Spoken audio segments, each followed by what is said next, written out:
the ability to accurately place similar ships into generalized categories is useful, but how it is useful differs wildly in different contexts. The context of real-world navies, these classifications are there for doctrine, for industrial and strategic planning focused on consistency across the wide organizational structure of a military.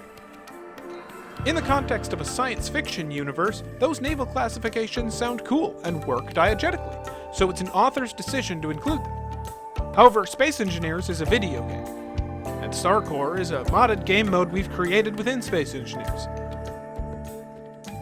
Video games have naturally invented their own terminology that work in the fast-paced arena deathmatch game modes like we fight each other in StarCore. Roles such as tank, DPS, or healer.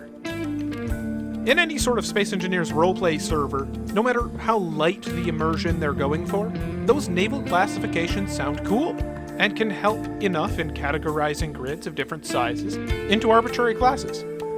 In StarCore, however, names like Corvette, Destroyer, Cruiser, and Battleship serve little purpose when planning with the team before, or coordinating during a match. So with enough preamble out of the way, let me start to describe how we classify ships, specifically in StarCore. There are two limits that teams are given by which to build their ships for tournaments: battle points and mass. These also form two axes by which a ship might be classified, with some additional consideration for specific loadout choices. A team can be 4 players, so a standard ship is exactly 1/4 of these limits.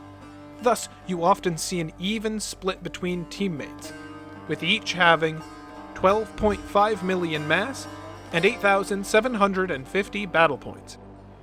These ships often get referred to as brawlers, and hold the front line, using teamwork to defensively chase off lighter, faster ships, and wolfpacking together to take out a heavier tank. It's one of the most common ship classes, being efficient and fair with your team's resources. Even just being around the 8 to 15 million mass and 7 to 10,000 points might get you called a light brawler or heavy brawler, but still classifies you as a brawler. It's the widest and most catch-all of ship classes I hear people use. If you were to increase your ship's weight to somewhere over 20 million, while keeping points the same, you end up with a tank. All that heavy armor makes you slower and unable to control the engagement, but obviously much harder to put down. On the other end of the spectrum, you have the lightweight grids, with little to no armor and clocking in at half the weight of a brawler, sometimes significantly less, while having enough points to still remain a severe threat. This category is fast movers, and all that extra speed allows you to control the engagement, diving into favorable fights, fleeing from dangerous ones, and if they're light enough and skilled enough, they can even dodge projectiles or outrun missiles. The mass of a team is the more common resource that gets spread out asymmetrically among their ships, so you most commonly hear these names as callouts, or what you might hear a player say on your team they would like to build when you're prepping for the tournament the week prior. As for the other axis, the points cost of a ship, the imbalance is much more impactful. A ship with only just enough points to be functional and survive, usually accompanied by a vast lack of mass for speed, we have taken to calling cap ships, named as such because of the role they performed in a tournament, that being to pop into a capture zone away from the main engagement.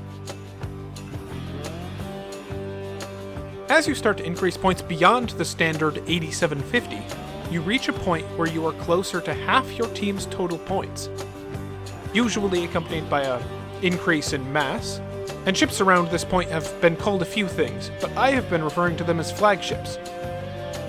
Crank it up all the way until you only have one ship on your team using all of your points and mass, and you have what we lovingly refer to in StarCore as a potato.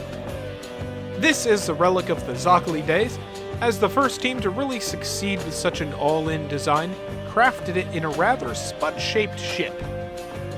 It simply stuck, and now we hold Potato Bowl every now and then, where everyone gets to clash in their monstrosities against each other. Everyone in StarCore has built a potato. It's a guilty pleasure. even if most of us have been smart enough not to bring it to a tournament proper. A couple other variables involve some loadout choices a ship might make. A brawler that invests in a few global range weapons would be called a sniper instead, whereas a heavy missile loadout might be called a missile bird. These are the most common classifications that teams use for planning their fleets and calling out the enemies in StarCore tournaments. Let me know what you think in the comments of all this, especially if you're a StarCore participant. Do you use these when you aren't thinking about it? Or do you go out of your way to use more classic naval lingo? Either way, I look forward to hearing it from you on the battlefield. Thank you for watching.